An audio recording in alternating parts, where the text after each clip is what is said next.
자, 예고했던 대로 이제 제가 수행했던 그 과제 하나를 소개하려고 그래요.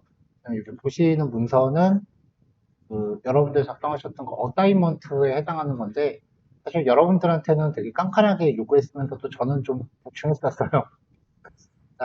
연구 배경 및 목적에 대해서 뭐 간단하게 이렇게 적었고요. 일단은 연구 배경 목적 같은 것을 서술할 때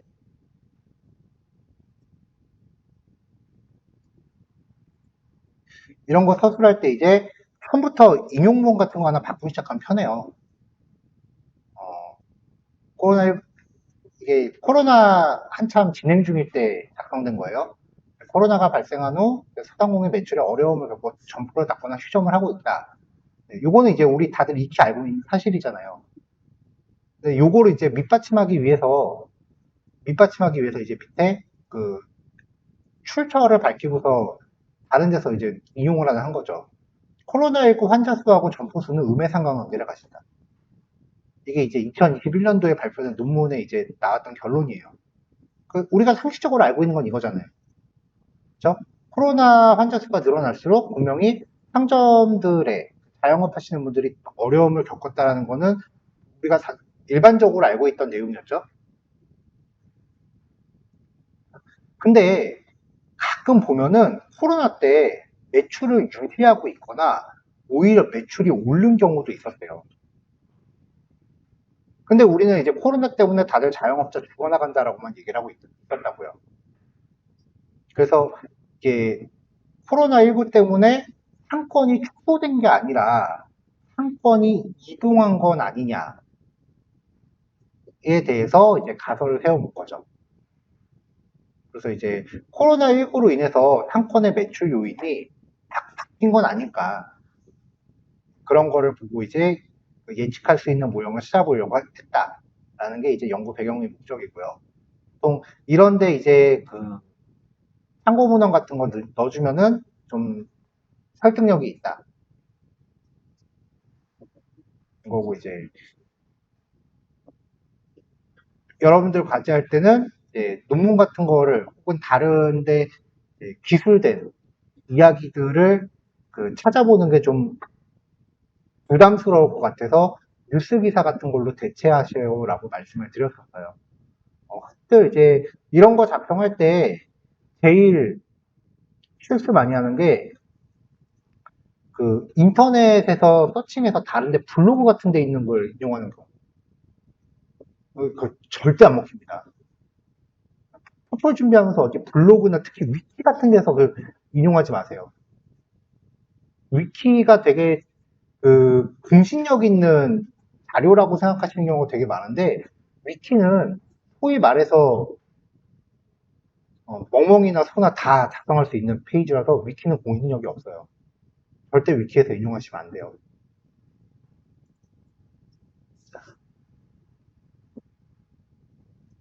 자, 그 다음에 연구 범위 설정할 때, 물론 이거 연구 범위 같은 경우는 분야마다 설정하는 게 분명히 다르긴 할 텐데, 통상적인 사회과학은 연구 범위를 시간적 범위랑 공간적 범위로 나눠요. 그래서 언제부터 언제 사이의 데이터를 통해서 어느 지역을 중심으로 처리하겠다라는 게 명시가 돼야 됩니다. 시간적 범위는 코로나19가 발생한 2021년 1월을 기준으로 이때가 코로나가 발생을 했어요. 그걸 기준으로 전후 1년 6개월, 총 3년간. 공간적 범위는 서울시 상권 영역. 범위를 명확히 하셔야 돼요. 이것도 어떻게 보면은 모집단을 선정하는 과정이라고 보실 수 있겠죠. 사실 대부분 이 연구 범위는요, 내가 데이터 수집하기 용이한 범위로 제한되기 마련이에요.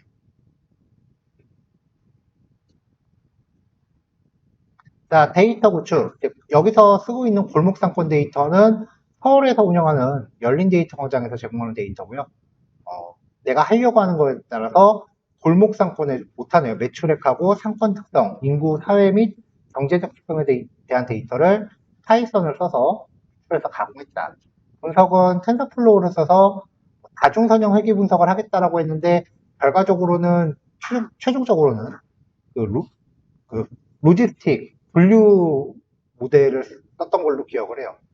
그래서 활용했던 데이터는 이만큼이었고, 여기까지를 내가 이제 추려내기 위해서 이마만큼의 내용을 찾아봤다. 그겁니다. 이게 석사였기 때문에 한글 논문이 먹힌 거지, 박사과정이었으면 한글 수상논문을 이렇게 넣으면 안 먹혀요. 영문이 들어가야지. 그러니까 뭐 하나를 내가 작성하기 위해서 일단 그것과 관련된 주제를 무수히 찾아봐야 돼요.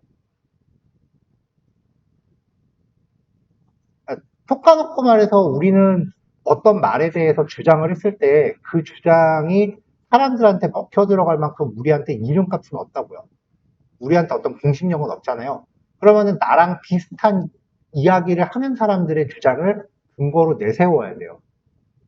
그렇기 때문에 여러분들이 작성하는 내용보다 참고문헌을 통해서 알게 된 사실들을 서술하는 것이 더 효과적이고 그런 내용이 더 많아야 된다는 거예요.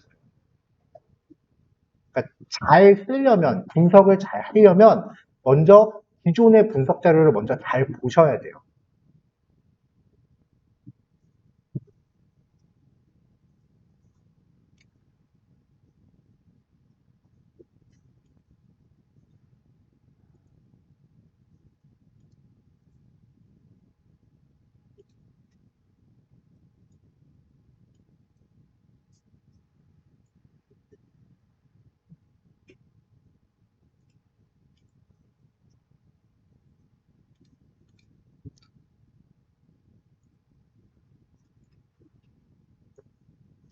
자, 이렇게 했고 이제 여기 참고문헌 보면 이제 제가 봤었던 그 논문들 중에 그 제가 실제로 인용한 것들은 이렇게 파일을 다운로드 받아 놓은 거고요.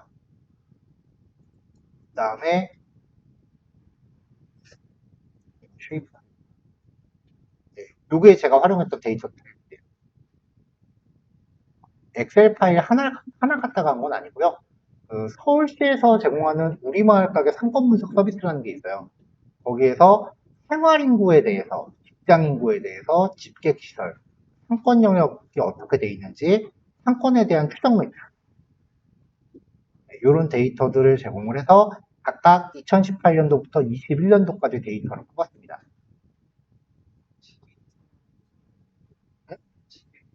아, 집객 시설은 그 이거는 최종 문서를 봐야 되는데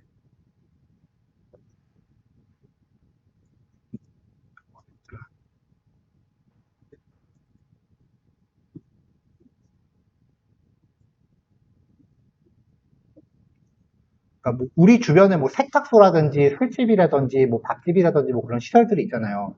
그런 것들을 이제 종류별로 분류해라 라고 하면은 어떤 기준으로 분류하겠어? 감이 안 오죠. 음. 그런 거를 이제 내 나름대로 분류한다라고 하면 그게 과연 믿어주겠냐는 거죠. 그래서 서울시에서요, 서울의 100대 생활 밀접 업종이라는 거를 분류를 해서 크게 이렇게 그 외식업, 소매업, 서비스업별로 이렇게 업종들을 분류를 해놨어요. 이게 서울시에서 표준으로 내고 있는 분류 근거예요. 그러니까 단어 하나에도 근거가 다 있어야 돼요.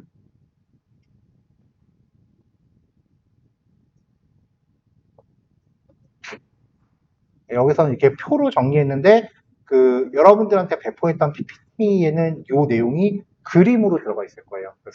서울시 사이트에서 스크린캡처 떠갖고 든 거라서.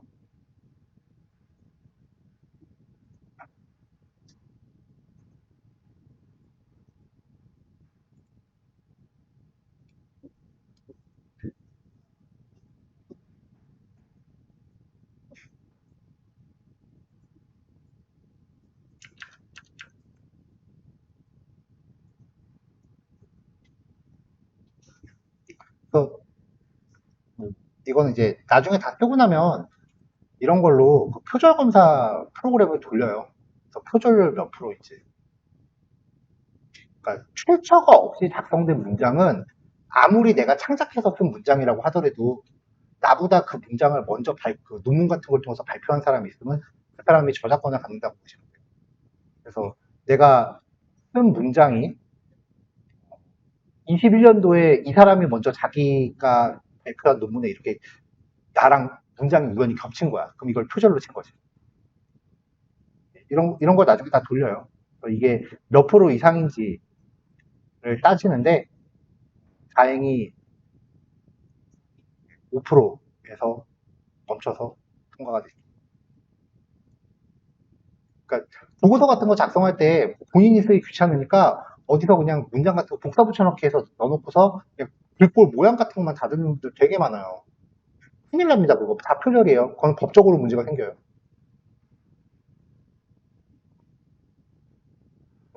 영남씨 씩하고 있는 거 보니까 찔리는구나. 자, 그래서 일단 데이터 원본을 제가 압축을 해서 배포를 할게요.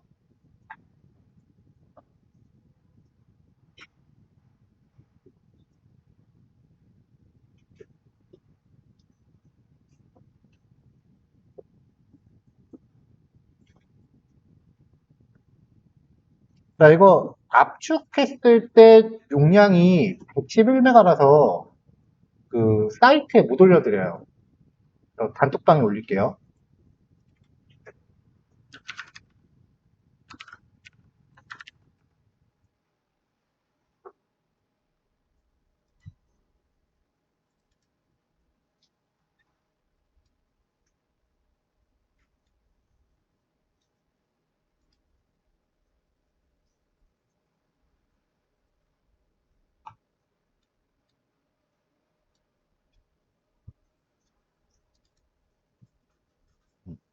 엑셀 파일이 아니고 CSV임에도 불구하고 지금 여는데도 한참 걸리죠.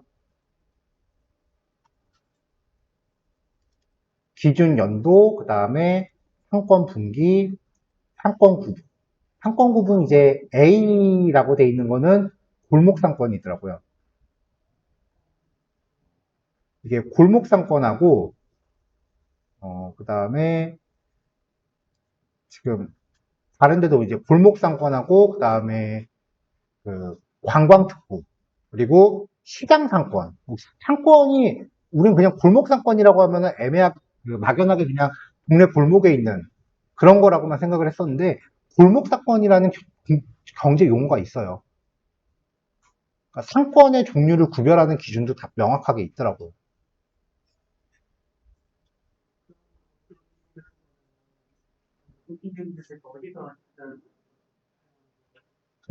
나는 그 서울시 도시계획과에서 내놓은 그 백서 봤어요. 그러니까 일단은 그 논문 검색이랑 그 다음에 각종 관공서에서 해마다 발표하는 그 연구 보고서들이 있어요. 그런 것들 다 뒤지는 거지. 자료 뒤지는 데만 6개월 이상 걸렸어요. 내가 주제 잡고 데이터 받아서 바로 하겠다 그게 아니에요. 나랑 비슷한 거를 한 사람들이 분명히 있을 테고 그 사람들이 방향성을 어떻게 잡았는지를 찾기 위해서 여러분들이 분석에 들린 시간의 최소 2배 이상은 자료부터 찾아야 돼요.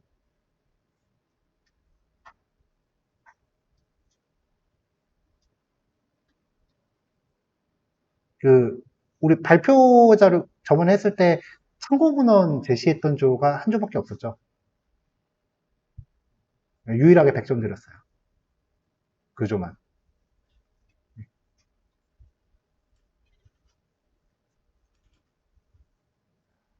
다음에 이제 상권 코드 이름이고 그 코드에 대해서 전체 직장 인구수 그리고 남성 직장 인구수, 여성 직장 인구수 그 직장 인구에 대해서 연령대별로 몇 명인지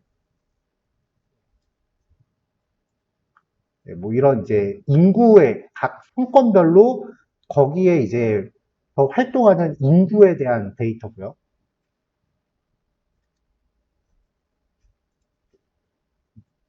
생활 인구는 그 동네 사는 사람, 직장 인구는 이제 그 시간에 그 동네에서 일하는 사람, 그다음에 예, 집객 시설, 근처에 뭐 이런 그 시설들이 있는지, 이런 시설들이 과연 매출에 영향을 주는지, 뭐 이런 것들을 살펴보기 위해서 시설 수도 한번 살펴봤어요. 시설 수도 데이터를 가져왔었고요. 그다음에 상권별 추정 매출.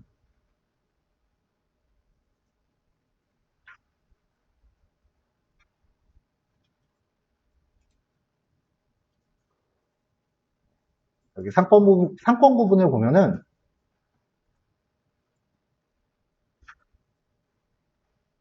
전통시장, 골목상권 뭐 이렇게 다 있죠. 전통시장은 구분 코드가 R이고 뭐 골목상권들 있고 쭉 내려가 대부분 골목상권들인데 발달상권. 지금 여기 옆에 있는 거는 골목상권이 아니에요. 여기는 발달상권이에요. 그러니까 우리가 흔히 먹자골목이라고 표현하는 거.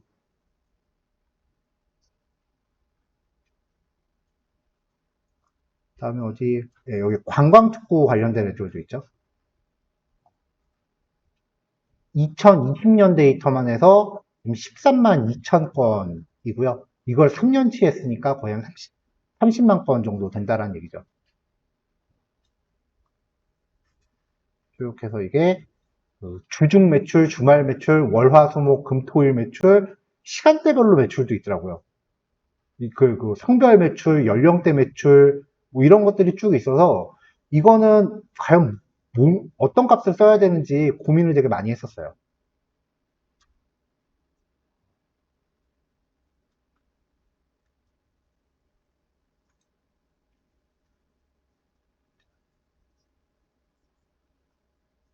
자, 그리고 나서 이제 요거를 그 지역별로 이제 지도에다가 뿌리고 싶었다고요. 지도에다 뿌리고 싶었다고요. 그러니까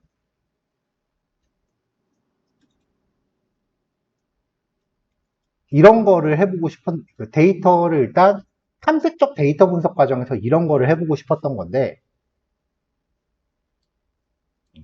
뭐 요거는 이제 코로나 전후 매출 총액 주별로 이렇게 합해내갖고 비교하면은 분명히 강남구는 코로나 이후가 오히려 늘었대요. 강북구는 줄었고, 동대문구도 오히려 코로나 이후가 매출이 늘었고, 성동구도 늘었고, 송파구도 늘었고, 영등포구도 늘었고. 그러니까 이게 우리가 일반적으로 상식적으로 생각하는 거랑 말이 안 맞잖아. 코로나 터져서 다 망했다며. 근데 매출은 왜 늘고 있는데? 이제 여기에서 이제 출발을 한 거죠. 이거를 이제 지역별로 보고 싶었는데 매출을 쭉 넣었을 때 주변 매출하고 비교했을 때 좀 중간 높은 지역, 그 다음에 아주 높은 지역이 색깔로 구별되는 거예요. 이게 이제 GIS 기법인데 데이터만 때려주면 알아서 지역에 이렇게 뿌려줘요. 이제 미사 분석이라고 하는 건데 보면 빨간색이 매출이 주변에 비해서 유독 높은 지역이에요. 이걸 지금 상권별로 이렇게 나눈 거고요. 지금 이 선 구별이 다 서울시에 있는 상권 지역이고요. 구 단위가 아닙니다. 상권 단위입니다. 지금 이게요. 상권에 대한 그 구별도 서울시에서 다 해놨어요.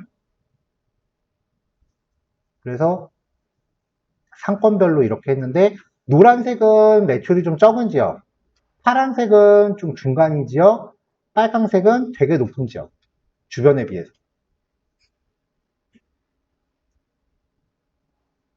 근데 이게 코로나 전이었는데 코로나 후로 가면은 빨강색이 이동을 해요.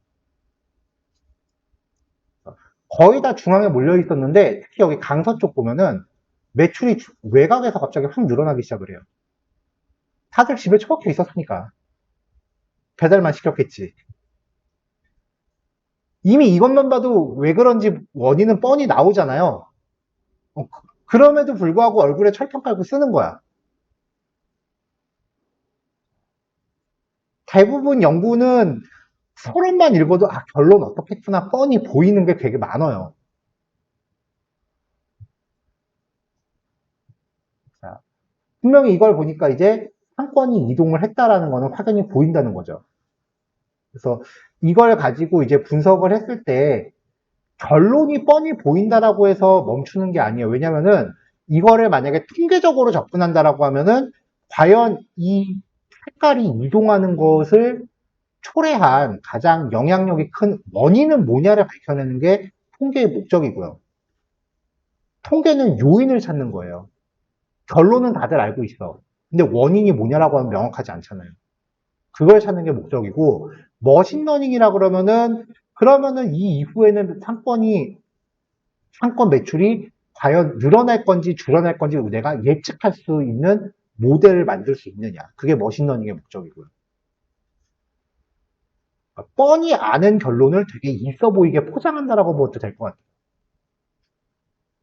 그러니까 처음에 이제 이런 거 쓸 때 다들 되게 힘들어하는 게 주제 잡는 거 되게 힘들어하는데 딱 봐서 결론이 보일 것 같으면은 주제를 들어 엎어요. 근데 오히려 그러면 땡큐지. 결론이 보일 것 같으면 진짜 땡큐예요. 막상 분석 다 끝났는데 결론이 내가 예상했던 거랑 다르게 나와? 그러면 다 엎고 다시 쓰는 게 더 힘들어요.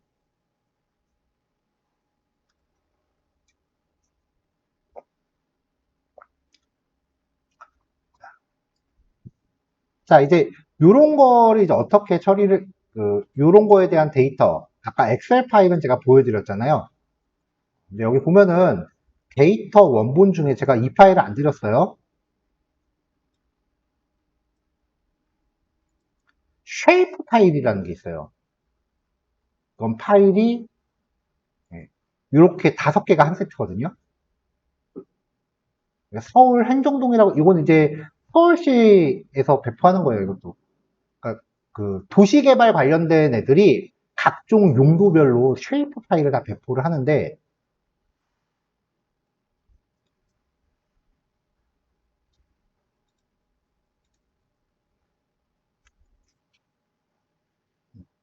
쉐이프 파일이라고 하는 거는 제가 여태까지 몇 번 그냥 지나가면서만 얘기를 했던 거라서,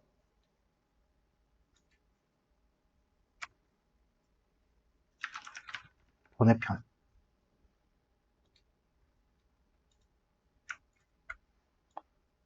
자, 드린 데이터 파일들은 이제 실습하실 때 폴더 하나 따로 만들고, 거기다 이렇게 넣으세요. 왜냐면 이제 온라인에 드린 게 아니니까. 자, 기세 올라갈 때는 이 데이터랑 쉐이프는 안 올라갈 겁니다. 데이터, 얘네들은 기세 안 올라갈 거예요.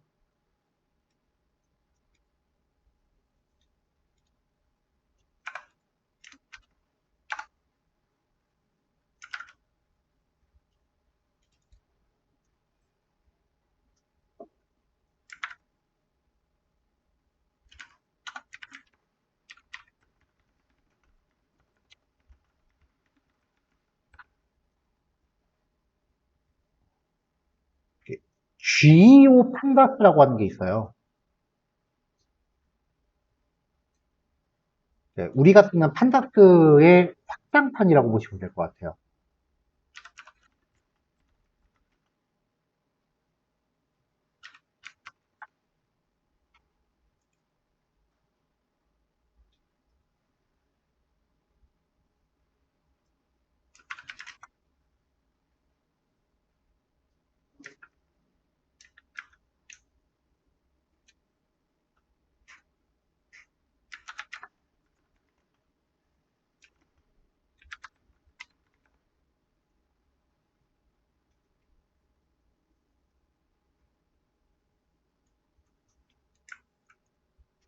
자, 그래서 이거는 그냥 데모로만 보여드리는 건데, GEO 판다스를 임포트를 한 다음에,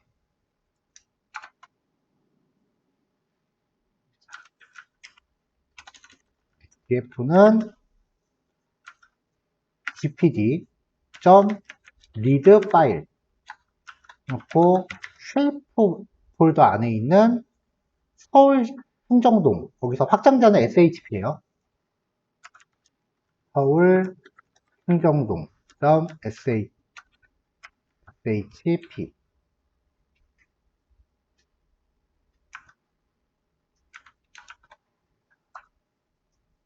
자, 이렇게 해놓고 df 시작하면은 데이터 프레임처럼 이렇게 들어오죠.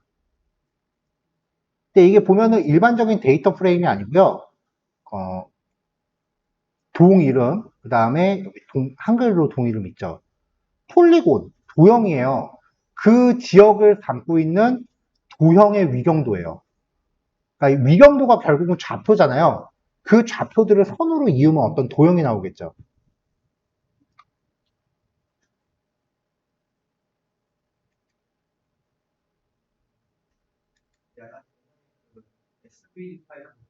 그쵸, 그쵸, 그쵸. 그런 개념이에요. 근데 SVG 파일은 그 2D 그래픽의 좌표예요. 0부터 시작하는 건데 얘는 위경도를 가지고 실제로 좌표를 잡는 거죠. 이렇게 생긴 파일이에요. 그 다음에 요 두 번째 파일도 한번 해보면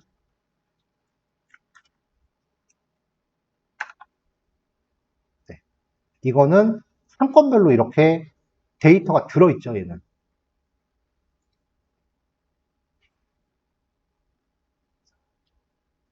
자, 여기 상권에 대해서 발달 상권 어디다 라고 되어 있고 쭉 뒤에 보면은 여기 폴리곤이라고 데이터가 되어 있죠.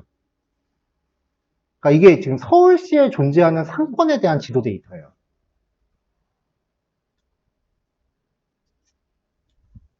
뭐 국토교통부 그런 데서 이런 거 다 배포해요. 걔네들 일 열심히 하더라고. 다 있어. 네.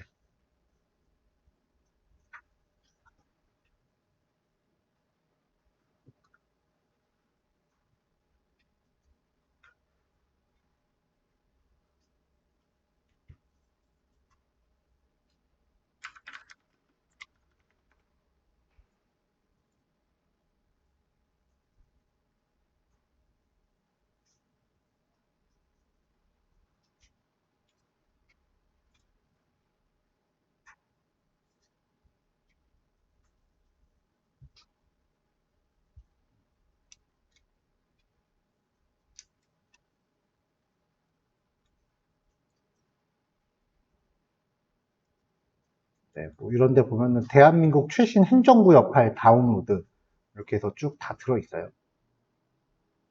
한국뿐만 아니라 전 세계적으로 다 있어요.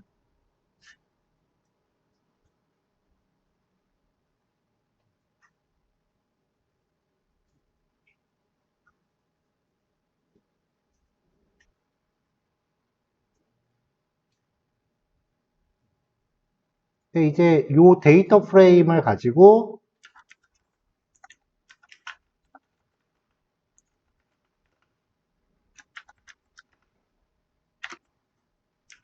df.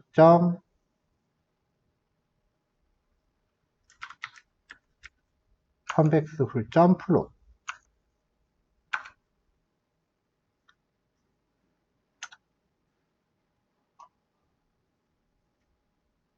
자, 이제 우리한테 익숙한 폼, 웹플롯, LIB, 임포트, 파이플롯, 에즈 PLT,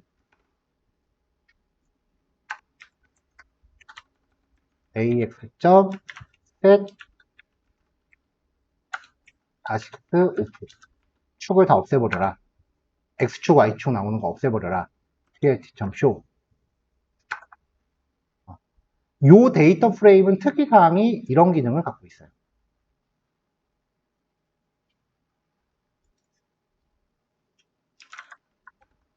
이렇게 다 화이트로 나오겠구나. 지금 이게 서울시의 상권 지역들이에요. 근데 이렇게 하면 서울시의 윤곽이 안 보이잖아요. 그렇죠? 그래서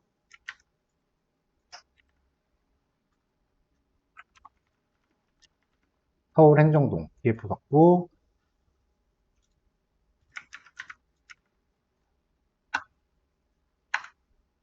이거는 서울시에 대한 행정동 지도거든요. 그러니까 이거에다가 위에다 이걸 덮는 거예요. 그러니까 데이터 프레임 두 개를 병합하는 건데 그렇게 되면은 서울시 행정동 그 왜 구별로 이렇게 선 그려놓은 거 있잖아요. 그 위에다가 요거를 이제 덮는 이제 하나의 내가 원하는 데이터 프레임이 나오는 거죠. 그렇게 되고 이제 요 지도에다가 이 상권 데이터에다가 아까 봤었던 생활인구라든지 아니면은 그 매출액이라든지 그런 데이터를 붙여야 되잖아요. 근데 데이터를 붙이려면은 뭔가 기준이 되는 필드는 필요하죠. 안 그러면 이거 뭐 구로구, 종로구, 뭐 강남구 뭐 이렇게 다 붙여야 되는데 상권, 이거는 지금 우리가 하려는 건 상권 기준이었잖아요. 이 얘기를 하려고 지금 이걸 보여드린 건데, 이 상권 추정 매출, 이 데이터를 보면은, 엑셀 엄청 오래 걸리네.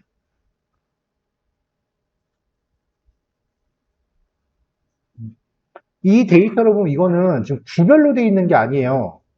역촌 중앙시장, 신수시장, 상신입길, 신월 육동 골목시장, 상권별로 되어 있는 거라고요. 그러니까 강남구만 해도 강남구의 상권이 벌써 여기도 있고, 그 다음에 저기 반대쪽에 논현동 입구 쪽에도 있고, 상권이 여러 군데가 있잖아요. 그러니까 이거는 행정구역별로 특정 지을 수가 없죠. 다행히 여기 보면은 상권 코드라는 게 있고요. 상권 코드라는 게 있고, 이 상권 코드 값이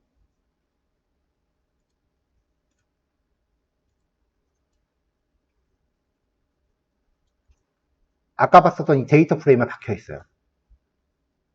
왜냐면 이 상권 코드는 각 지역별로 관공서에서 정의한 값이기 때문에 표준화된 코드 값이 거죠. 이걸 기준으로 데이터를 믹싱을 했고요.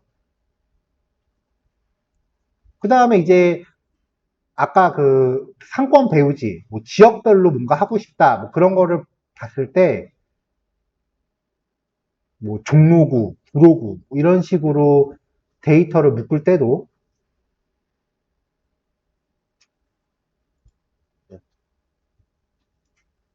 이거는 대한민국 전체에 대해서 나와 있는 거라서 법정동 코드랑 행정동 코드라는 값이 있어요.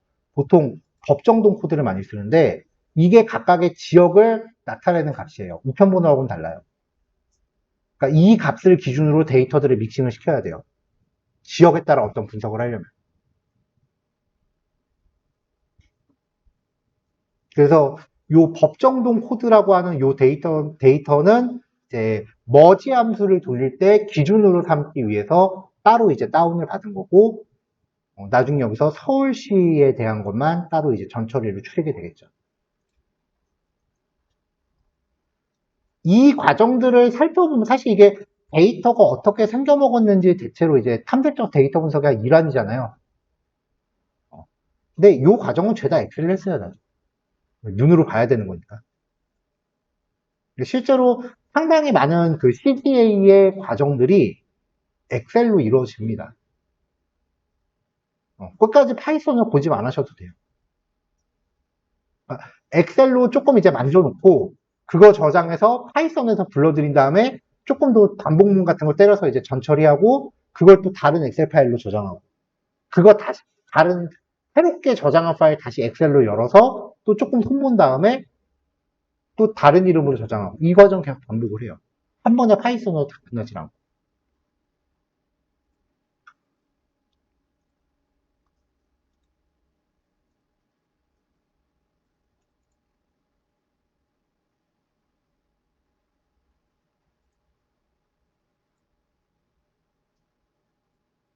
그래서 실제로 이제 전처리하고 분석을 파일을 이렇게 따로 나눠서 진행을 했었고요. 파일 하나에 다 들어가면 힘드니까. 전처리 과정에서 이제 코로나 전후 매출 차이라고 하는 이제 엑셀이 안 열린다. 최종 상권 코드 이제 코드만 있으면 되니까 상권 코드와 그다음에 내가 선정한 변수들에 대한 값들을 뽑은 거 도심인지 아닌지에 대한 더미 변수 하나 넣고요. 그다음에 로지스틱 회기로 가기로 했으니까 매출 증감 여부를 이제 판단할 수 있는 종속 변수 만들고 이런 식으로 이제 전 처리한 거를 저장을 해 놓은 거예요. CDA 과정을 통해서 이렇게 전 처리가 완료된 파일을 거의 이렇게 하나 저장을 해놓고 이거를 가지고 분석을 한 거죠.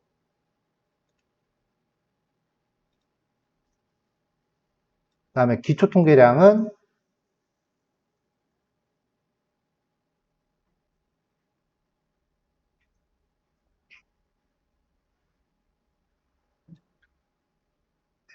이렇게 따로 하나 이제 저장을 해놨고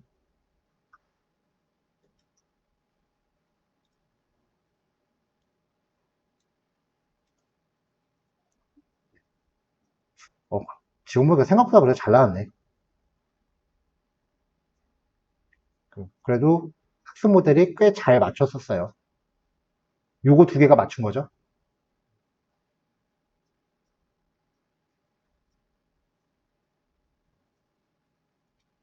자, 뭐 대략적으로 이제 데이터가 이렇게 구성됐었다라는 데이터 리뷰를 했으니까요. 잠깐 쉬었다가 전처리 코드 한번 소개해 볼게요.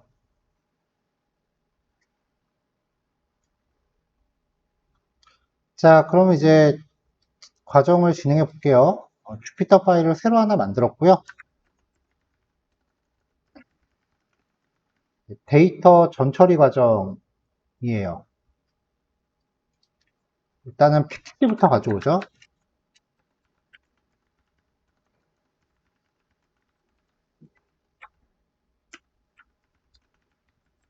자, 판다스에서 read CSV 데이터 파일들이 거의 다 CSV로 되어 있고요. 그 다음에 concat merge 그리고 데이터 프레임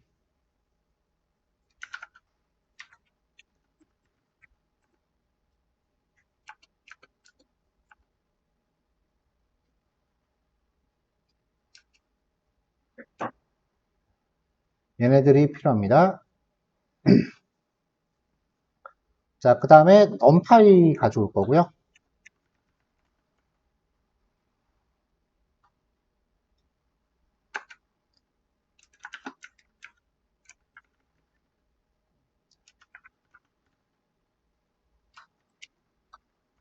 pyplot 가져올 거고 마지막으로 import 10분.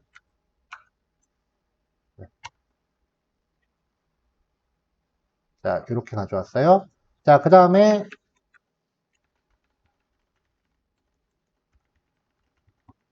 데이터를 구축을 할 건데 여기 데이터 파일 안에서요. 일단은 상권 추정 매출 데이터 위주로 이제 가져올 거기 때문에 일단 상권 추정 매출 데이터들을 쭉 다 가져왔습니다. CSV 파일이니까 인코딩 해야죠. 자, 그래서 데이터 폴더 밑에 서울시 우리마을 가게 상권 분석 서비스 해서 2018부터 2021까지 가져왔고요. 그리고 상권 영역과 법정동 코드 정보 데이터도 가져왔습니다. 이제 다루는 데이터가 많아지기 시작하면은 변수 이름 한글로 하는 거 적극 활용하세요. 자, 일단 데이터를 다 로드했어요. 양이 많으니까 로딩하는데 시간이 좀 걸리죠. 자, 5.7초 정도 걸렸네요.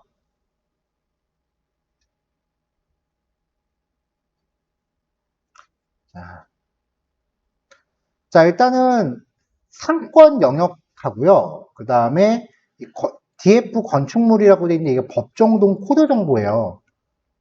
요 두 개를 먼저 활용을 해볼게요.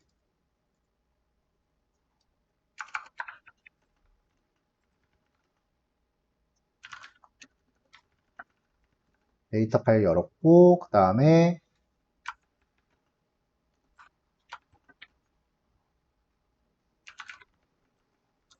상권 영역에 구 이름을 병합을 할 거예요. 일단 상권 영역 데이터부터 확인해 볼게요.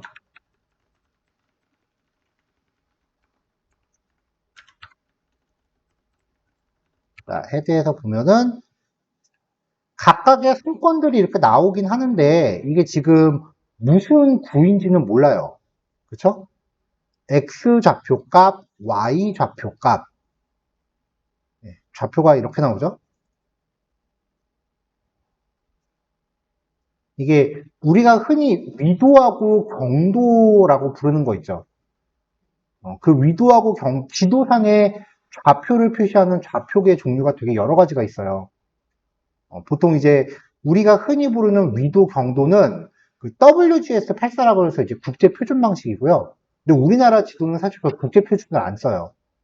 그 카텍 좌표계라 그래서 이런 식으로 자연수로 되어 있는 좌표계를 써요. 이거는 이제 지리학 쪽에서만 알 수 있는 정보인데, 저 같은 경우는 예전에 네이버 지도 API 개발하다가 이제 얻게 된 정보였어요.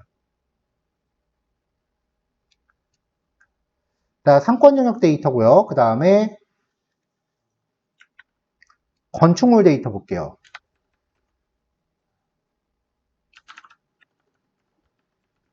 법정동 코드 정보 데이터를 확인해 보겠습니다. df 건축물점 헤드에서 보면은,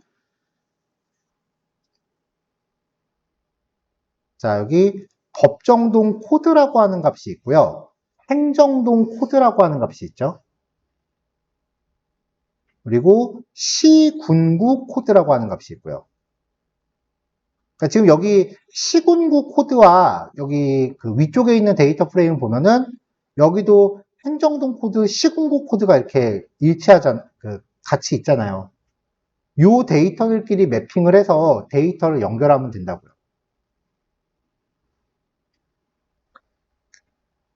행정동 코드는 분단위인 거예요. 각각 동사무소 기준이라고 보시면 아마 이해가 좀 빠르지 않을까 싶어요. 그 다음에 시군구 코드는 말 그대로 구단위, 서울로 치면. 자, 여기서 분단위까지 분석을 하면은 분석하는 개수가 너무 많아지잖아요. 그래서 구단위로 분석을 하기 위해서 이 시군구 코드가 일치하는 데이터끼리 머지를 했고요. 머지를 하면은 상권 이름, 상권 코드 이름 하고, 그다음에 시도와 시군구. 그러니까 각각의 상권이 무슨 시, 무슨 군에 있는지를 알 수 있게 된다는 거죠. 법정동 코드 정보는 상권 영역 데이터는 당연히 서울시에만 해당하는 데이터예요. 근데 법정동 코드 정보는 전국에 해당하는 데이터예요.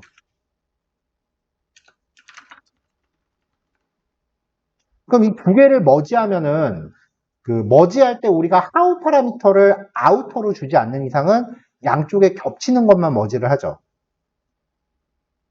그럼 자연스럽게 최종적으로 만들어지는 거는 서울에 해당하는 데이터만 가져오겠네요.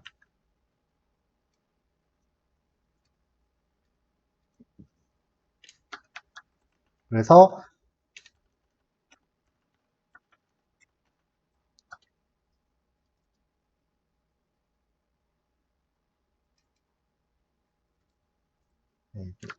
네 개, 여기도 4개.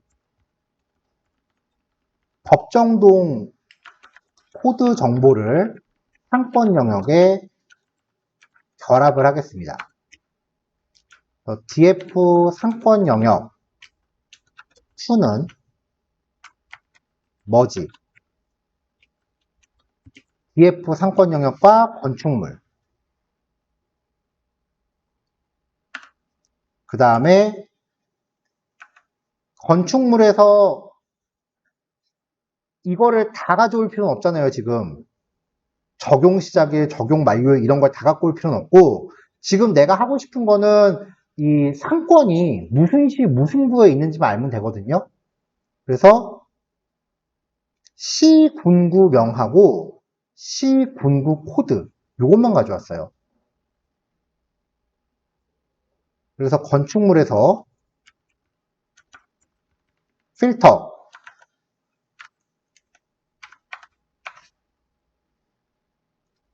시군구명과 시군구 코드 요거 필터한 거를 결합을 했고요. 그 다음에 레프트 온 상권 영역 데이터 프레임에서는 기준으로 삼을 게 시군구 코드 요거면 되겠죠?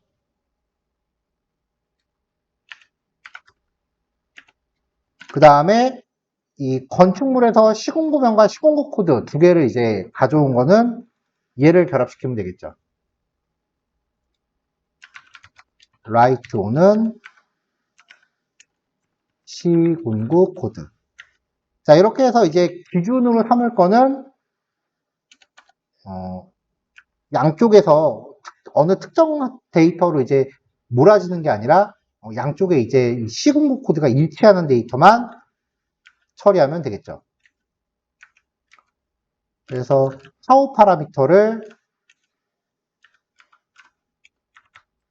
이너로 주시면 됩니다. 여기서 이너 파라미터 사실 안 줘도 되긴 해요. 왜냐면은 기본값이 이너기 때문에.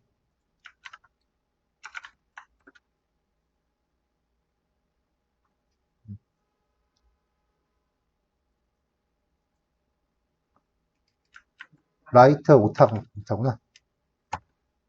자, 이렇게 하면은 일단 데이터가 하나 만들어졌죠. 자, 이렇게 해서 14만 5천여 건의 그 상권 데이터를 얻어냈고요. 이 데이터는 서울에만 한정된 겁니다. 그러니까 서울에만 14만 5천 개 정도의 상권이 있대요.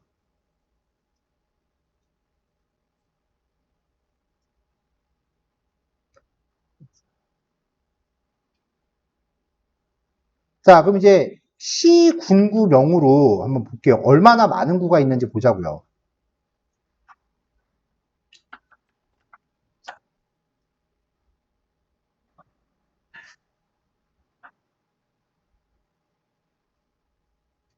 자, 상권 이름에 구를 병합했고, 3.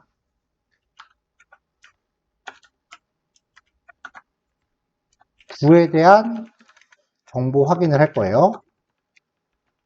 얼마나 많은 구가 있는가. 이거는 이 단계에서 제가 진짜 궁금해서 했던 거예요. 그래서 상권 영역 데이터 프레임 2에서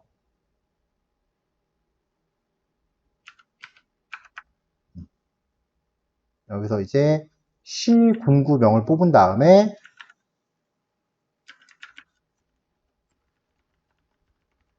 밸류 카운트를 하면은 각각의 구별로 이렇게 쭉 나오죠.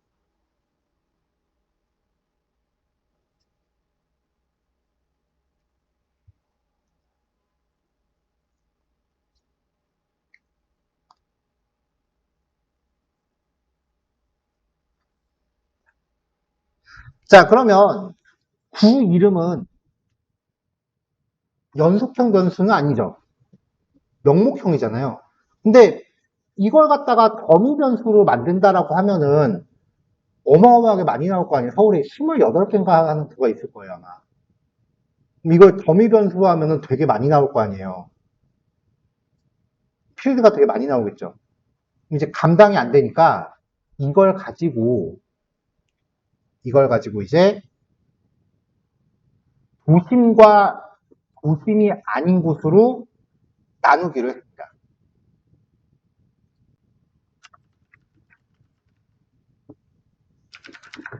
요거는 이제 그 조금만 서칭해도 금방 나오는데요.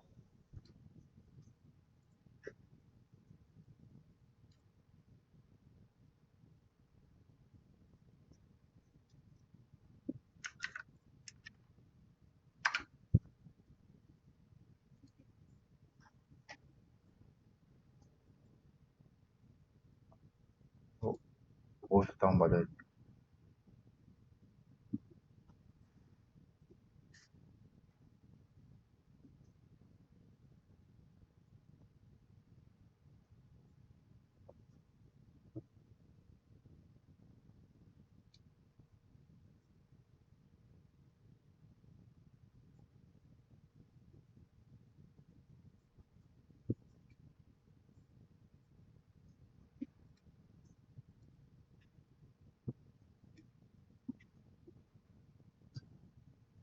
자, 잠깐 사이트를 하나 열고 있는 사이트 열리는 게 좀 느려서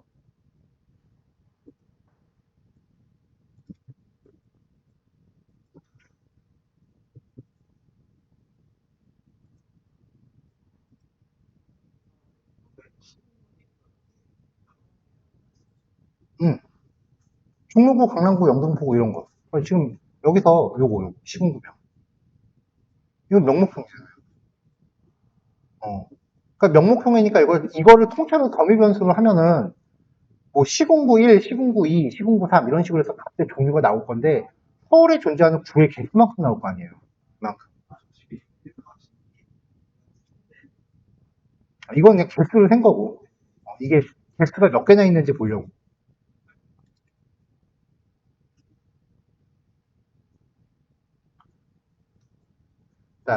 지금 사이트가 안 열리는데, 그,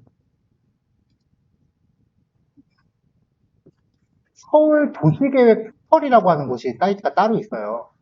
거기서 이제 서울시의 각종 지역들을 어떻게 개발할 것인가, 뭐 그런 거를 이제 계획을 세우고 실제로 이제 진행하는 케이스예요. 예를 들어 뭐 청계천이라던가, 뭐, 어디 보니까 걷기 좋은 거리 만들기 뭐 이런 것, 이런 사업들.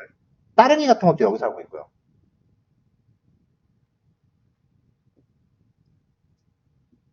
여기서 이제 그 매년 발표하는 건지 아니면 몇 년마다 발표하는 것까지 저도 잘 모르겠는데 이런 게 있어요. 서울 도시기본 계획이라고 하는 보고서가 있어요.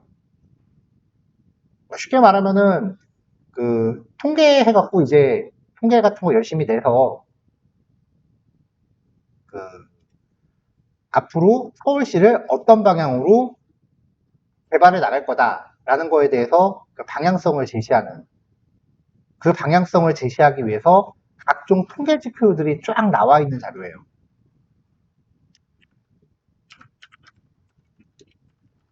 네, 어반 관련된 내용은 서울시라 그러면 일단 요거부터 보고 시작을 하신다고 생각하시면 되는데 파인드가 안 되네.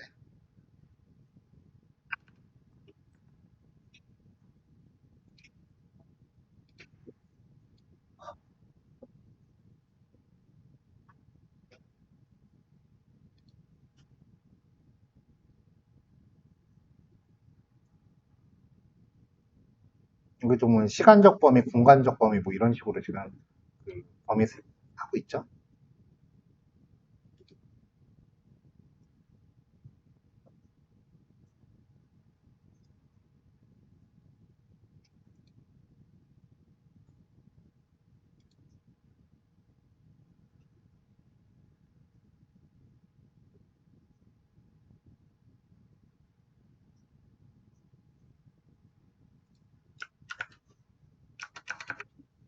이 파일이 왜 파인드가 안 돼?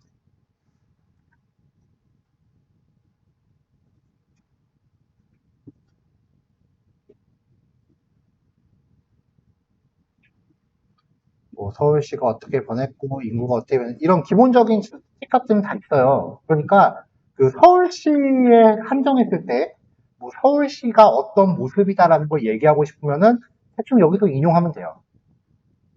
그러려면 이제 여기 있는 내용들을 내가 쭉 알고 있어야겠죠. 뭐 사업체가 얼마나 있고 이런 것들.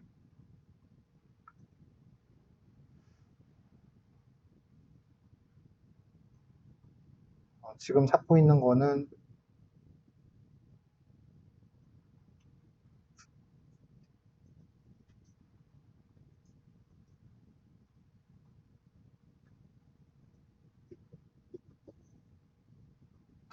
파일이 지금 파인드가 안 돼서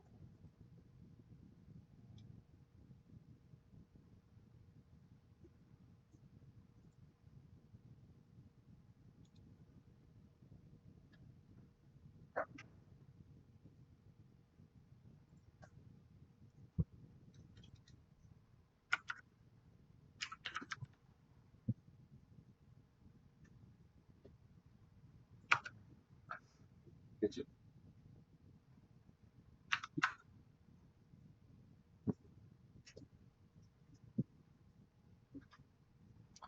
파인드가 안 돼갖고 이거는 좀 어쩔 수 없이 그냥 온라인에서 제가 찾아서 보여드려야 될 것 같은데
그러니까 아까 보여드렸던 거 2030 서울 플랜이라는 데서 정의하고 있는 서울의 도심 구별이죠. 일단은 기본 도심이라 하면 한양도성 안에 있는 거예요. 기본 도심. 우리가 흔히 도심이라고 하는 거는 서울 다대문 안에 있는 지역. 그러니까 종로구하고 중구. 여기가 도심이고요. 그 다음에 경제도심이 있어요. 경제도심은 강남구죠. 그리고 금융도심이 있어요. 금융도심은 영등포 여의도죠. 이게 서울에서 구별하는 3대 도심이에요. 이 지역을 제외한 나머지 부분은 비도심. 나머지는 도심이 아닌 거예요. 물론 그 부도심이라는 개념도 있긴 한데 여기서 부도심까지는 고려하지 않고요. 그냥 3대 도심에 대해서만 지정을 구별을 했어요.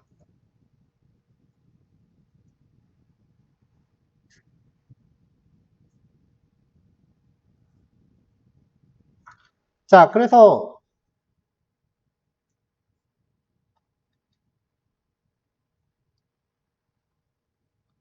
얼마나 많은 구가 있는지 보고 그 다음에 이걸 가지고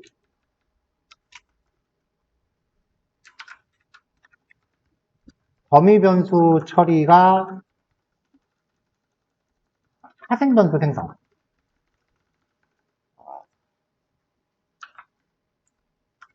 행정구역, 행정부는 값의 종류가 너무 많아서 범위 변수화 하기가 어려울 것으로 보고 도심과 비도심으로 구분하는 파생 변수를 생성했어요. 요거 생성하는 데서는 출처가 서울 2030 플랜. 대충 이렇게 메모는 해놔야죠. 그래서 구 단위로 치면은 서울의 행정도심은 종로구 중구. 그 다음에 금융도심은 영등포. 여의도가 행정구역상 영등포구예요. 그리고 경제도심은 서초구 강남구.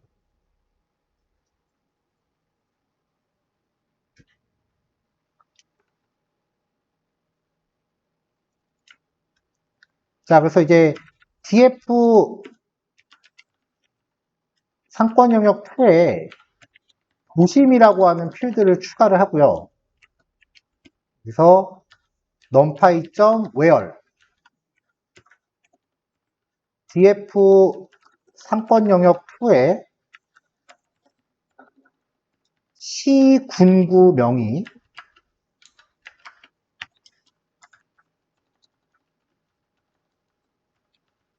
종로구라면 1,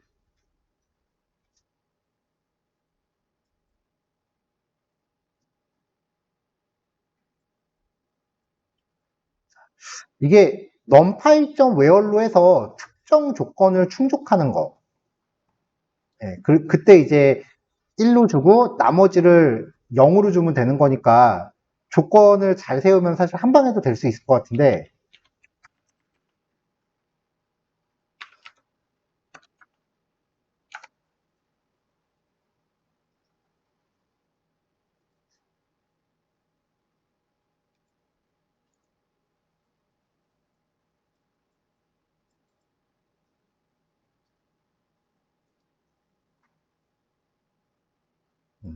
사실 처음에 썼던 코드는 그거 하나 하겠다고 인터넷 서칭하고 그래 귀찮아서 처음에 썼던 코드는 저도 노가다 꼈어요.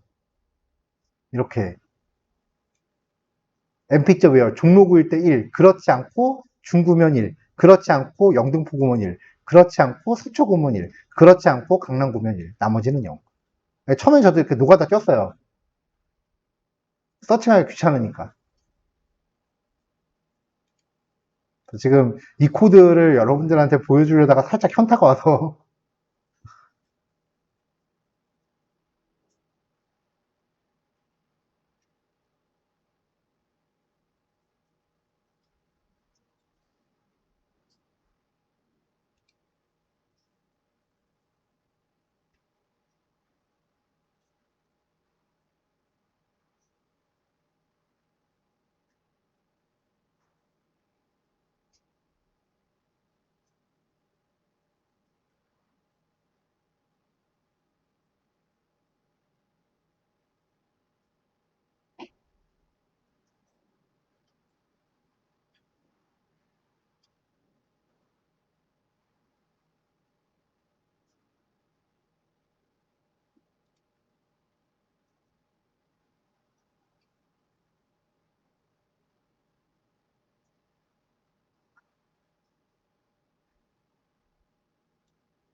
isIn이라는 게 있네요. numpy에. np.isIn.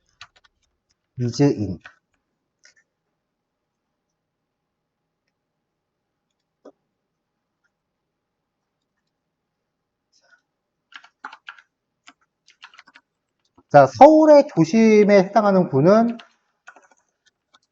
종로구, 중구, 그 다음에 영등포구. 근데 이것도 조만간 내년에 또 바뀌겠다. 용산구가 빠지는 게 말이 안 되죠, 지금. 청와대가 거기 있는데. 서초구, 강남구. 네, 요게 도심이죠. numpy.isIn은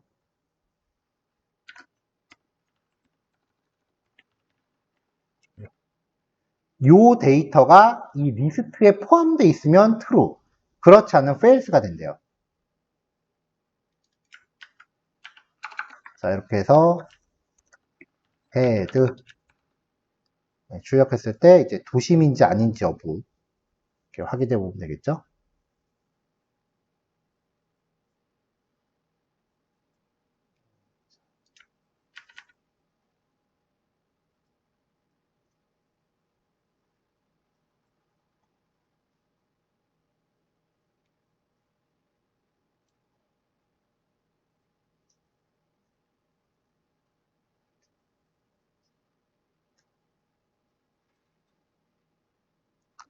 자, 이렇게 해서 일단은 그 전통시장이래. 상권 영역에 대해서 행정구역 데이터를 결합하는 전처리까지 한 겁니다. 자, 첫 번째 전처리는 이제 여기까지가 된 거고요. 그 다음에 여기에 그 매출 데이터를 병합하는 절차가 필요하고, 그리고 나서 최종적으로 이제 필요한 그 변수들을 가공하는 처리가 필요해요.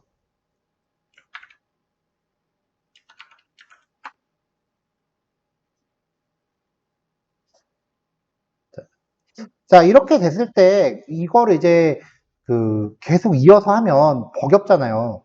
그러니까 이걸 보통 이제 한 요 정도 중간에 폭파됐다 싶으면은 이거를 엑셀로 한번 저장을 하세요.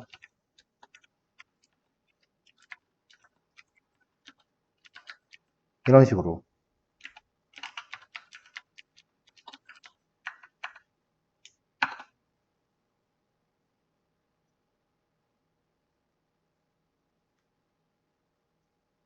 자, 양이 많으니까 저장하는데 한참 걸리죠.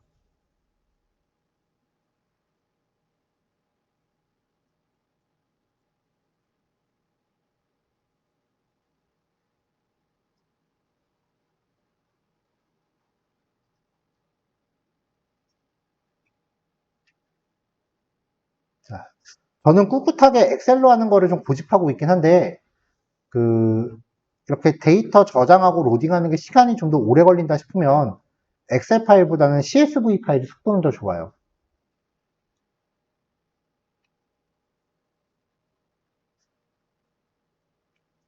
이렇게 해서 저장을 다 했네요.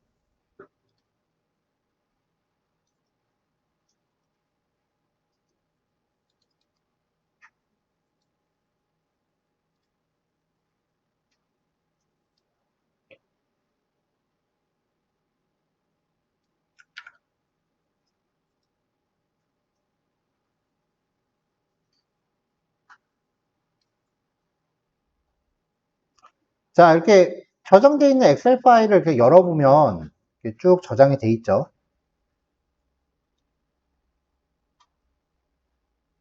자, 여기 보면은 강남구 같은 경우는 도심 맞으니까 도심 여부가 이제 true로 되어 있잖아요.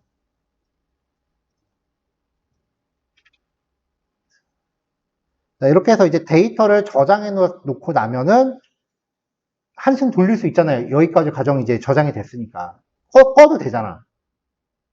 그럼 다음번에 이어서 할 때는 이 파일을 내가 엑셀을 읽어들여서 하면 되는 거니까 게임할 때 중간중간에 세이브 하듯이 중간중간에 이렇게 엑셀 파일을 저장해 놓고 가세요.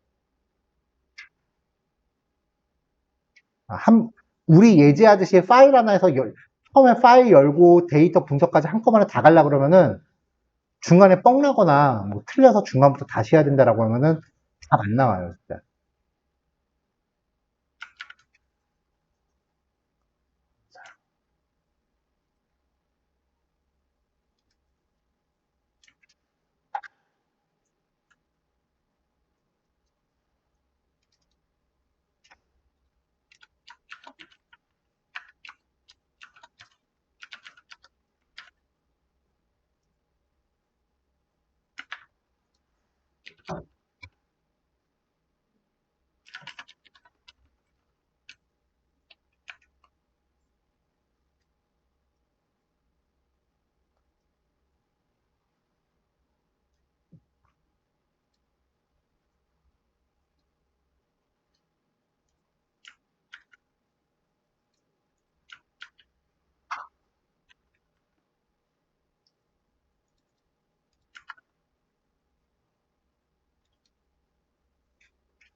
자, 일단 여기까지 코드들 업로드 했어요.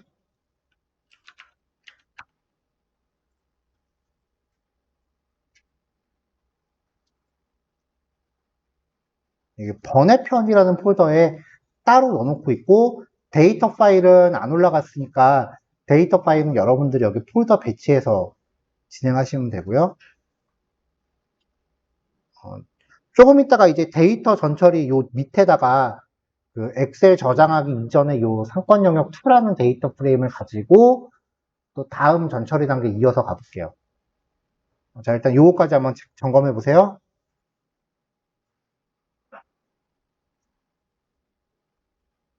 4시 20분까지면 시간 충분할까요? 네. 자, 다음 넘어가겠습니다. 아까 쉬는 시간 사이에 질문이 들어와서 좀 확인을 해봤는데, 맞네요. 여기 코드 해놓은 거 보니까 그렇게 돼 있네. 자, 처음에 상권 영역 데이터를 가져왔어요. 그러면은 1496개의 상권이 있는 거죠, 서울시 안에. 요 데이터에 시군구 코드를 갖다 붙이려고 한 거예요.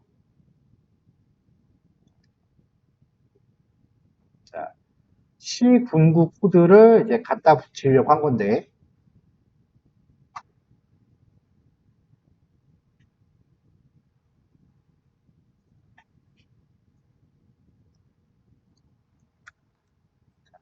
요 값을 이렇게 갖다 붙였던 여기 보니까 값들이 중복되어 있는 것들이 쭉 있어요. 그죠? 그러니까 이제 중복되는 값을 얘랑 이제 결합을 하면은 발생할 수 있는 경우의 수를 다 조합해 버리기 때문에 1496개의 상권이 나와야 됨에도 불구하고 10만 개가 넘게 나오더라고요.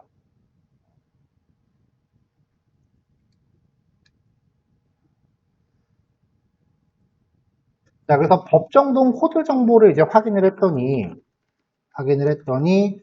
그래서 여기 밸류 카운트를 그래서 했었던 거였는데, 자, 이렇게 쭉 해보면은, 이 결과를 봤을 때, 제일 위에 있는 거, 47780이라는 코드가 970개가 있다는 거 확인됐잖아요. 47780이라는 코드를 갖는 기억이 970곳이 됨을 확인할 수 있습니다. 즉, 코드 값의 중복이 있다라는 거예요.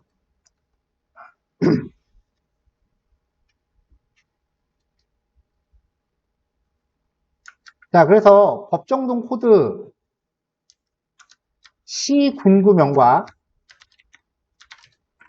그 다음에 C군구 코드를 추출하여 중복 데이터를 제거할게요. 자, 필터 해갖고 일단 뽑아냈고요. 중복 제거하는 API가 이거래요. 드롭 듀플리케이트.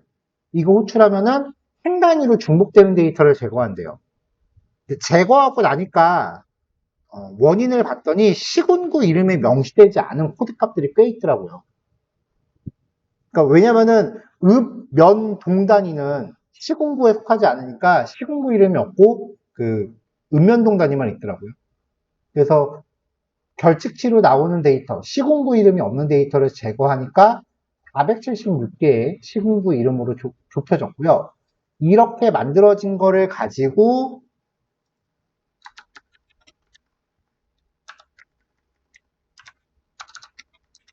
시군구명과 시군구 코드를 상권 영역에 결합을 하니까 여기 새로 만든 데이터 프레임이요. 이렇게 했더니 이제 데이터가 늘어나지 않고 딱 개수 맞게 들어왔어요.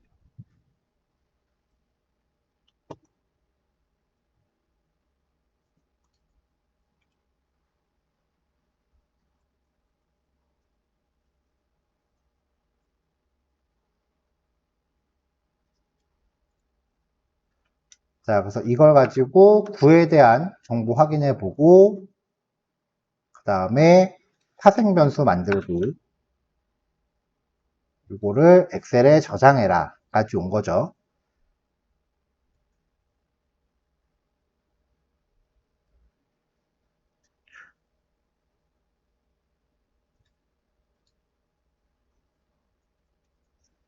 자, 여기서는 이제 상권 영역 2라고 하는 데이터 프레임 하나를 이제 만들어낸 거고요.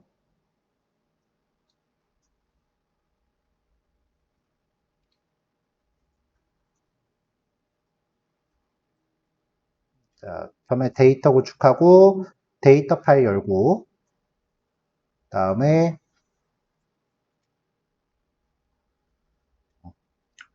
상권 영역 데이터 구축하기. 넘버링을 이렇게 바꿀게요.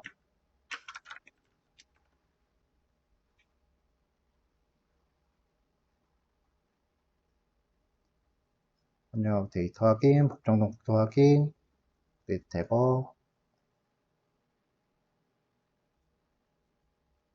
오케이, 이렇게 해서 최종 저장.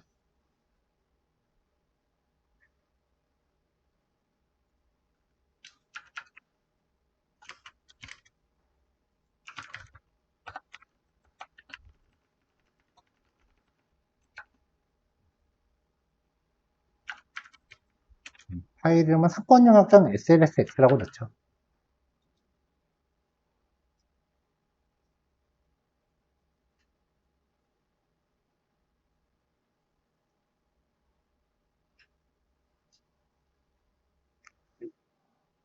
지금 비주얼 스튜디오 코드가 버그가 하나 있어요, 지금. 이거, 그 비주얼 스튜디오 공식 깃허브에 등록이 돼 있어서 다음 버전에선 개선이 될 거라고 하는데, 이게 여기 마크다운을 적으면 옆에 이 개요라는 게 실시간으로 원래 갱신이 돼야 되는데, 이게 언제부턴가 안 되고 있어요. 그래서 지금 버그라서 넘버링 하는 게 지금 되게 헷갈리네.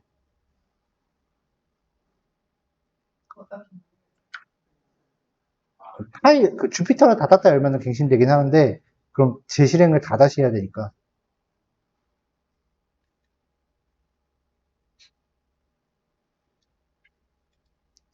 상권 영역.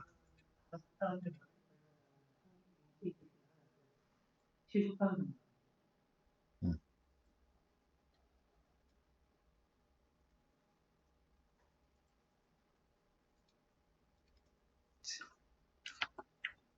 이게 요거 네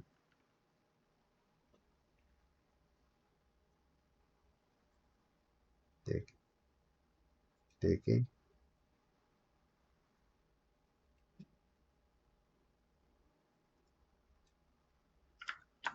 네.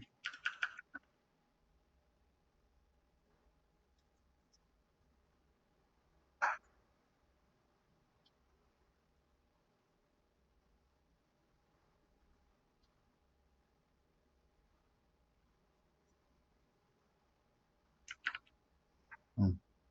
그래서 지금 여기 전체 처리 과정에서요, 샵 2의 2번이 상권 영역 데이터를 구축하는 과정으로 쭉 온 거고요. 그래서 상권 영역 데이터를 일단 파일 하나하나 저장하고 봤어요. 그 다음에 3번. 3번이 코로나 이전 매출 데이터를 만들게요.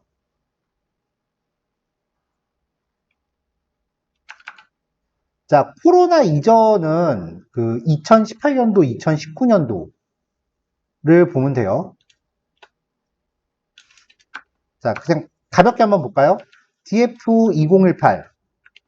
이게 코로나 이전에 대한 매출 데이터. 그 다음에 DF2019. 2019년도 데이터. 코로나 발생 기준이 데이터가 나누기 편한 게 2020년 1월 달부터 코로나가 들어왔기 때문에 2019년하고 2018년도를 병합하면 되겠죠. 자, 그래서 코로나 이전 DF를 콩캣 DF 2018이랑 2019를 병합을 해요.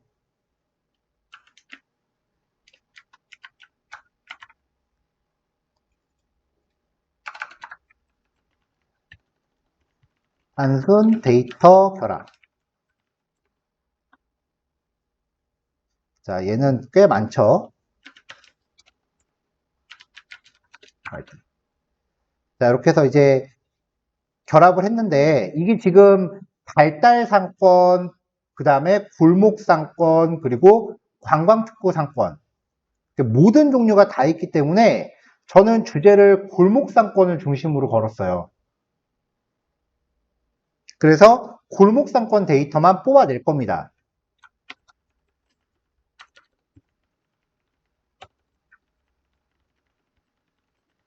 골목 상권 데이터만 추출을 할게요. 자, 코로나 이전 DF 점 쿼리. 자, 골목 상권을 표시할 수 있는 게 상권 구분 코드명이라고 하는 곳에 한글로 골목 상권이라고 적혀 있으면 돼요. 그래서 쿼리에 상권 구분 코드명이 휴게음식이라는 코드값 없어요. 골목 상권이라고 되어 있는 거를 뽑아내면 되겠죠.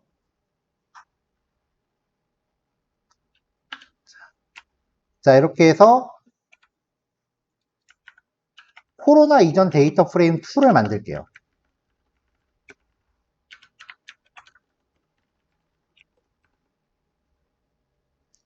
자, 그럼 이게 코로나 이전 2018년도 1분기부터 2019년도 4분기까지의 골목상권 매출 데이터가 됩니다.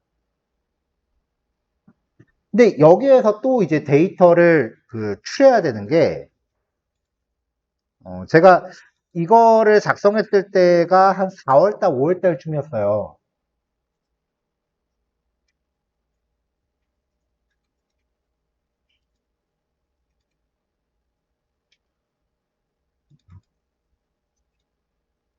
이거를 처음 분석했을 때가 이제 2021년 이제 4, 5월 달쯤이었는데, 그러면은 이 2021년 데이터는 3, 4분기, 4, 4분기가 없을 거 아니에요. 그쵸? 기준 분기 보면 2분기 쭉 내려가면은 1분기, 3, 4분기 데이터가 없다고요.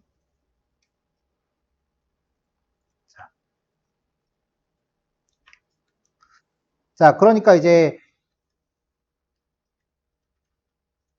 코로나 발생 시점을 기준으로 이후에는 2020년 데이터 1, 2, 3, 4분기 데이터가 있고, 그 다음에 2021년도 1, 2분기 데이터가 있어요.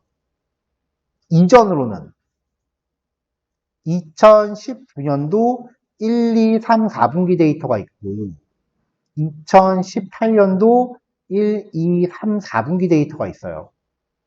그러니까 조사 범위를 양쪽의 균형을 맞추려면 2018년도 1, 2분기는 빼줘야죠.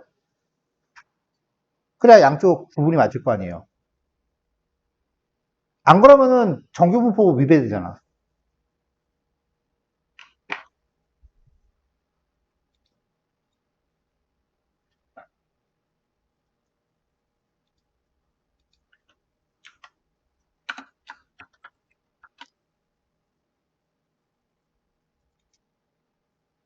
자, 그래서 코로나 이전과 이후에 그 조사 범위를 동일하게 설정하기 위해 설정을 합니다. 아까 했던 얘기 그대로 적을게요. 코로나19 발생 시점인 2020년 1월을 기준으로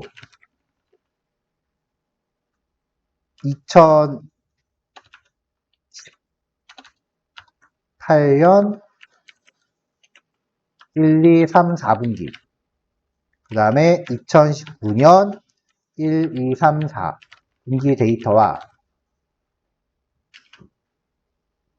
2020년 그 다음에 2021년 1, 2분기 데이터만 수집된 상태예요. 그러므로 코로나 이전 데이터에서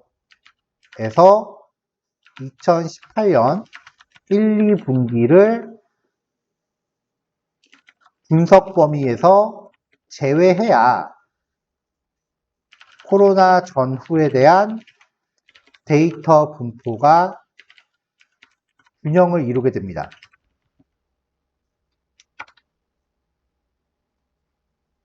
자, 그래서 아까 데이터 프레임 이름을 제가 코로나 이전 DF2라고 받았는데, 자, 코로나 이전 DF2 점 쿼리.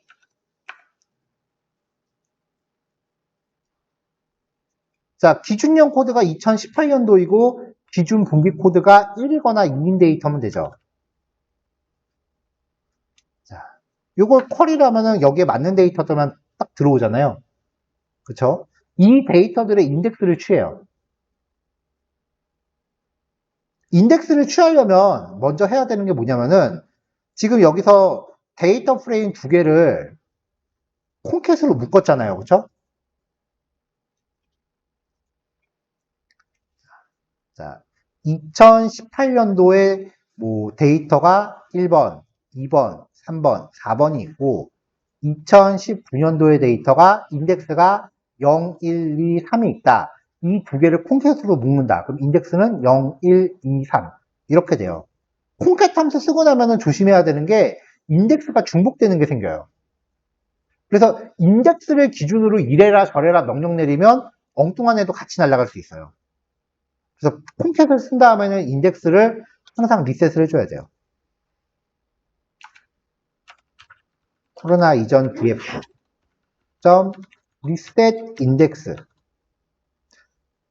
자, 리셋 인덱스라고 하면은 기존의 인덱스를 드롭 트루, 그러니까 기존 인덱스를 날려버리고 인덱스를 0부터 새로 잡는 거예요. 이제 원본에 즉시 반영하라고 했죠. 자, 헤드만 출력했으니까 5개 나온 거예요. 헤드를 안 출력하면은 비포 애프터 비교해 봅시다. 자, 결합했을 때 전체 데이터가 298,244개인데 인덱스는 이것까지밖에 없잖아요. 데이터 프레임 두 개가 결합되면서 인덱스가 중복돼서 그래요. 근데 인덱스를 다시 매기라고 명령 내리면 인덱스와 데이터 개수가 맞죠.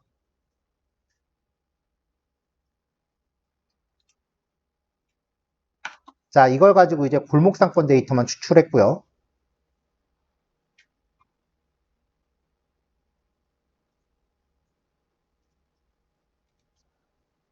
자, 여기에서 이제 그 검색에서 제외시킬 2018년도 1, 2분기 값은 조회를 했습니다. 이 데이터에 대해서 인덱스를 취합니다. 그럼 얘네들의 인덱스가 쪼르륵 나오잖아요.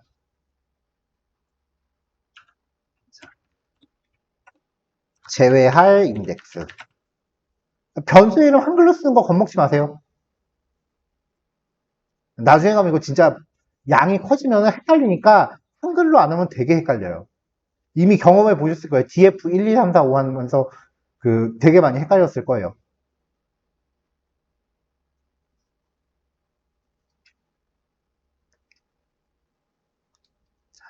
자, 그럼 이제 요 인덱스에 대해서 코로나 이전 DF2 점 드롭이라고 하면서 여기다가 그 인덱스를 걸어주는 거죠.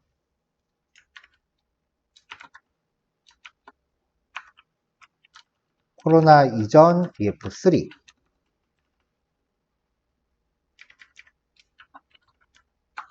그리고 얘한테 또 리셋 인덱스 걸고 데이터를 출력해라 라고 하면은 쭉 이렇게 코로나 이전의 골목상권 데이터만 나옵니다. 13만 9,608개. 코로나 이후도 비슷한 양이 나올 거예요.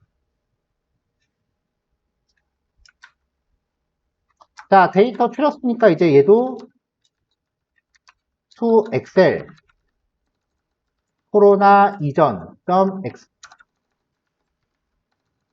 매출 데이터 .xlsx 그리고 인덱스는 저장하지 말고 엑셀 파일은 인코딩 안 들어가죠.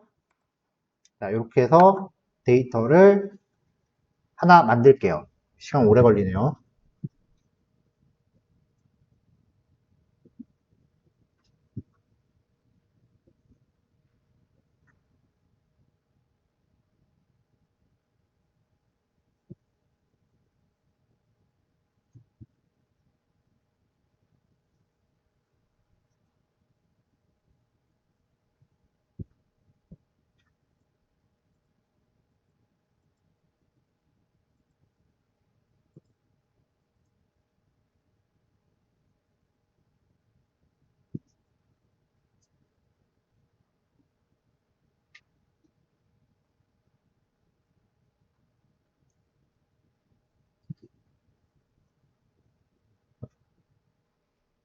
엄청 오래 걸리네.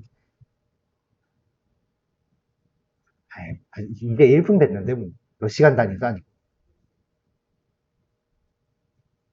아까 김전 대리님한테 물어봤는데, 저기, 건너편 방 같은 경우는 프로젝트 할 때 조별로 콜앱을 학원에서 지원을 해줬대요. 그러니까 조별로 한 개씩. 이렇게 저쪽 반이 막판에 옹기종기 모여 있었던 이유가 그거였나 봐. 그래서 우리 반도 마지막 프로젝트 때는 콜앱을 학원에서 유료를 지원을 해주기로 했고요. 아마 우리 반은 인당이 될 거예요. 1인당 한 개. 사용기간은 한 1개월. 그게 인당 한 11달러인가? 13달러인가? 그러니까, 아마 인당 지금 한 15만 원 정도, 15만 원, 15,000원 정도인데, 단 인원이 지금 17명이니까, 뭐, 곱하면은 비용이 나오겠죠. 아까 그 얘기 하려고 했던 거. 이제 슬슬 이게 터지기 시작할 거라서.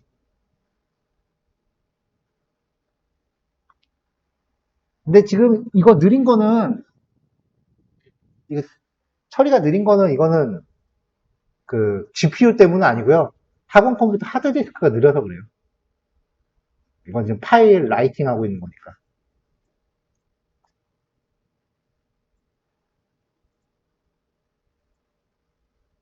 자, 어마어마하게 느리네요. 저장될 때까지 잠깐 녹화 멈춰놓을게요.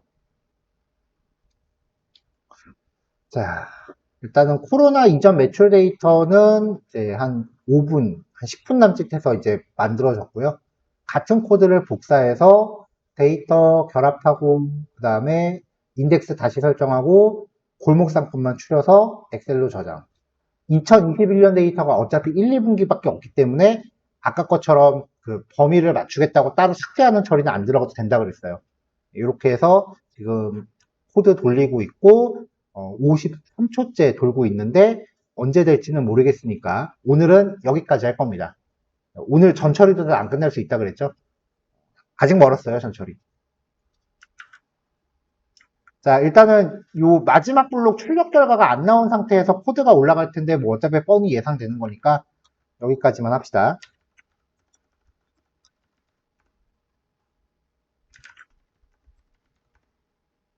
자, 코드 2개 올렸으니까 요거까지 확인하시면 되고요. 그 다음에 나머지 내용은 내일 이어서 할게요. 우리 여기서 녹화 마치겠습니다.